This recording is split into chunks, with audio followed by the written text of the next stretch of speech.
Welcome to The Explainer. The Southern Poverty Law Center is, of course, famous for fighting hate groups. But what if, according to one source, they're actually the ones fueling the fire? Today, we're going to unpack a broadcast from Fox News' The Angle that makes that exact claim. So let's get right into it. Right out of the gate, the source material just throws down the gauntlet. It opens with this quote, framing the SPLC not as a watchdog, but as the actual subject of its investigation. They are not mincing words here at all. This sets the tone for everything that's about to follow. Okay, so let's dig into the core of the accusation. The argument here isn't just that the SPLC is maybe a little misguided. No, the claim is that the organization has been deliberately, and from the very beginning, pushing what the source calls a malicious narrative. And this right here is what the source calls that central lie. The claim is that the SPLC's entire mission is basically built on two big ideas. One, that America itself is fundamentally racist, and two, that influential conservatives are the main drivers of that racism, effectively labeling them white supremacists.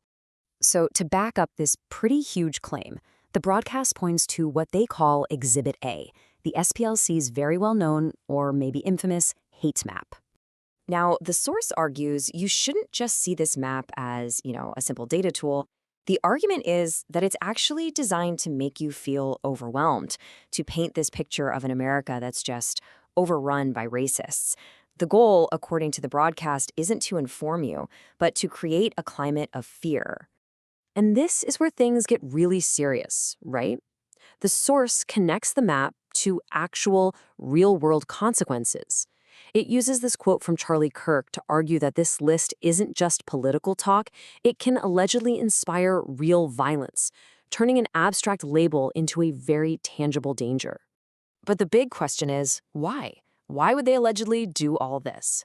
Well, the broadcast then pivots from the what to the why, and it all comes down to a powerful financial motive. The claim is that we should see the SPLC's work not as a nonprofit mission, but as a very calculated business model. And here's the heart of that financial accusation. The source alleges that the SPLC wasn't just finding extremist groups, it was, in effect, manufacturing them. And the goal?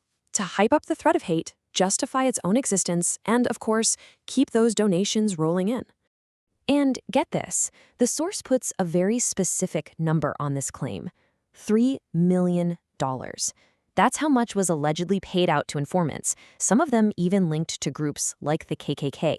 And the stated purpose of these payments? To stoke racial hatred. The broadcast really boils its entire accusation down into this one pretty powerful analogy. It presents the SPLC as a hospital that actually spreads a disease, only so it can turn around and sell you the cure, profiting from the very crisis it helps create. So, if that's the alleged motive, what are the actual consequences? Well, the broadcast then shifts to the tangible impact of being put on one of the SPLC's lists, focusing on what happens to the conservative groups and individuals they target. And according to the source, we're talking about way more than just a bad reputation. The claim is that getting that hate group label from the SPLC triggers this domino effect of real-world penalties that can basically shut an entire organization down. For example, the broadcast points to the group Moms for America as a case study.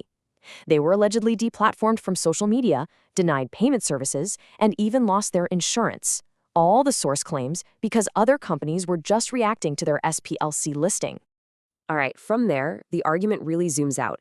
It connects the SPLC's actions to what the source describes as a much, much larger political narrative that's playing out all across America. This is where the source really ties it all together. The hate map, the listings, they aren't just about individual groups. They're presented as tools to reinforce a much bigger storyline, that America is fundamentally plagued by systemic racism. And then the source assigns a motive to this whole narrative. The claim is pretty stark, that the actual goal isn't to achieve racial healing, but to actively prevent it. And why? Because, according to this view, political division is seen as beneficial to the hard left. So the broadcast doesn't just stop with criticism. It actually ends with a really forceful call to action, a demand for accountability that goes way beyond just the SPLC. A reported DOJ indictment against the SPLC is framed not as the end of the story, but as the very beginning. It's positioned as the first step in a much wider investigation into what the source calls widespread fraud and abuse, And it all wraps up with this final demand. It's time to shut down the big lies by punishing the real fraudsters. It's a final twist that basically tries to flip the entire script, pointing the finger right back at the accusers. So, in the end, the source's whole argument leaves us with this huge question. When any powerful nonprofit is accused of betraying its mission, how do we make sure there's real accountability? It's a question that goes way beyond just this one case, and it touches on how we maintain trust in the very institutions that shape our public debate.